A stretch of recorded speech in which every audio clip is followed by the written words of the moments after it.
How to use Figma as a developer. Let's begin. The first thing you want to do is to turn on dev mode, as that is recommended for developers. To zoom into a design, you just have to hover over the design and click on it. Another way to zoom in the design is to click on Ctrl+. To zoom out of a design, you have to click on Ctrl-. Now there are two sidebars in Figma. The left sidebar which shows us the layers and the left sidebar which shows us the code for the design.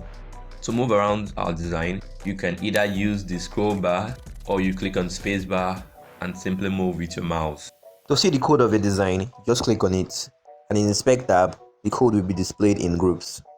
The groups are the code, the layout, and the colors. This code can be changed from CSS for web developers to SwiftUI for iOS and XML for Android developers. To export an image, go down to Assets, choose the extension you want, and click Download. The last thing you want to do is to get the margin and padding. You can't get that from the Inspect tab. So how you do this is click on the element you want and hover over the other element. That's how you get the margin. Click on the element and hover over the surrounding areas. That's how you get the padding.